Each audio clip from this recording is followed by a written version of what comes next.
dear viewers, welcome back to my channel. Today I am going to teach you the topic parts of speech. I am not going to give you the detailed information about this chapter, but I am going to give you the basics so that you can understand what the chapter is all about. मैं आपको आज इस chapter की detailed information ही दूंगी, वो मैं आपको next अपने वीडियो में दूंगी, बट मैं आपको आज इस चैप्टर के बेसिक्स के बारे में बताने जा रही हूँ ताकि आपको आइडिया हो सके कि ये चैप्टर किस बारे में है. As all of us know, there are 8 parts of speech in English language. हम सब जानते हैं कि इंग्लिश में 8 पार्ट्स ऑफ स्पीच होते हैं. आइए आज हम इनके बारे में ही स्टडी करते हैं. The first part of speech is nouns. So learners, what are nouns? Noun क्या होता है?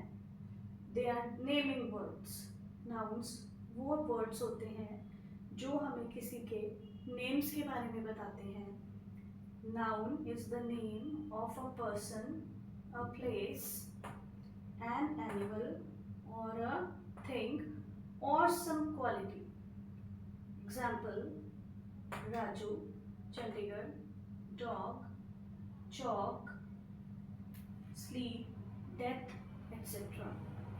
So nouns ये किसी person के, किसी व्यक्ति के, किसी place स्थान के, किसी animal, किसी thing चीज़ के, या किसी state के या किसी quality के names हो सकते हैं. जैसे कि Raju is the name of a person, Chandigarh is the name of a place, dog is the name of some animal, chalk is the name of a thing, and sleep and death are the name of some states और some qualities. ये भी nouns ही होते हैं क्योंकि sleep, this sleep and death they belong to abstract noun. I'll tell you the kinds of nouns also in my another video. So, coming to the next part of the speech, it is pronouns. Now, what are pronouns? The words used in place of a noun. Pronouns वो words होते हैं जो किसी के नाम की जगह use किए जाते हैं. जैसे I, we. ये दोनों फर्स्ट पर्सन प्रोनाउंस हैं जो हम खुद के लिए यूज करते हैं. I मीन्स मैं, we मीन्स हम, दो या दो से ज्यादा. नेक्स्ट है यू, योर, योर्स. ये है सेकंड पर्सन प्रोनाउंस जो हम उस व्यक्ति के लिए यूज करते हैं जिससे हम बात कर रहे हो. नेक्स्ट है ही, शी, इट, दे. ये जो चारों हैं ये थर्ड पर्सन प्रोनाउंस हैं. ये हम उन व्यक्तियों के लिए यूज करते हैं जिनके बारे में हम बात कर रहे हैं. अगर एक मेल मेंबर है तो हम उसके लिए ही यूज करेंगे. अगर एक फीमेल है, लेडी है, तो उसके लिए शी. नॉन लिविंग थिंग्स के लिए इट, और दो या दो से ज्यादा, टू और मोर देन टू, उसके लिए दे. Now the next part of speech is verbs. Verbs क्या है? सिंपल हम इसको दो शब्दों में अगर याद रखना चाहें तो हम कह सकते हैं कि वर्ब्स आर एक्शन वर्ड्स. वो वर्ड्स जिनसे हमें किसी एक्शन के बारे में पता चलता है कि कौन सा काम हो रहा है, एक्शन कौन सा हो रहा है, उनको वर्ब्स कहा जाता है. तो कितना इजी है कि वर्ब्स एक्शन वर्ड्स हैं, वो शब्द जो हमें किसी क्रिया के बारे में बताते हैं. प्लस हेल्पिंग वर्ब्स भी होते हैं. वर्ब्स जो हैं 2 काइंड्स के हैं, action words and helping verbs. So, action words like dance, sing, etc. Dance कोई काम है, ठीक है, कोई काम हो रहा है डांसिंग का, डांस. सिंग गाना गाना, वो भी एक एक्शन वर्ड है. इसके अलावा हेल्पिंग वर्ब्स होते हैं is, am, are, was, were, be, been, has, have, had. ये सभी एक्शन वर्ड हेल्पिंग वर्ब्स हैं. ये वो हेल्पिंग वर्ब्स होते हैं जो मेन वर्ब्स के साथ यूज होते हैं और कई बार इंडिपेंडेंटली भी इनको यूज किया जाता है. So coming to the fourth part of speech is adverbs. Now what are adverbs? The words which tell us how. वो शब्द जो हमें बताते हैं कि how कोई कार्य कोई काम कैसे हुआ, when कोई काम कब हुआ, where वो काम कहाँ हुआ, how frequently वो काम कितनी बारी हुआ, और number of times an action is done या कोई कार्य. So continuing further, the next part of speech is conjunctions. Conjunctions are known as joining words. The words that join two or more words or sentences together are called conjunctions. Conjunctions जो हैं वो joining words हैं जो दो या दो से ज़्यादा शब्द या वाक्यों को आपस में जोड़ते हैं. ऐसे शब्दों को conjunctions कहा जाता है.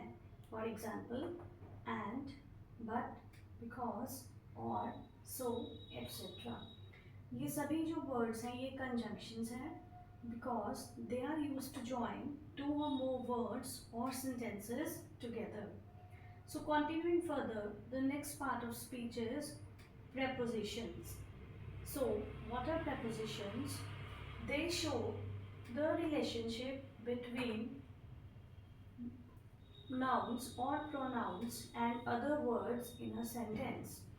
Prepositions वो words होते हैं जो nouns और pronouns का relation sentence के बाकी हिस्से के साथ दिखाते हैं. For example, in, on, under, above, behind, near, between, over, by, etc. For example, the girl is sitting in the room. Girl room के अंदर बैठी हुई है. The chalk is lying on the table. Chalk table के ऊपर पड़ा है. इसमें chalk और टेबल का रिलेशन हम preposition on यूज करके शो करते हैं.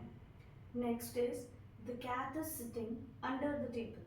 The cat one noun, table another noun, and both these nouns are joined by the word under.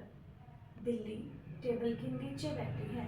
बिल्ली और टेबल के बीच में रिलेशन शो करने के लिए हमने preposition यूज की है under, above, behind and so on. Next preposition is interjection.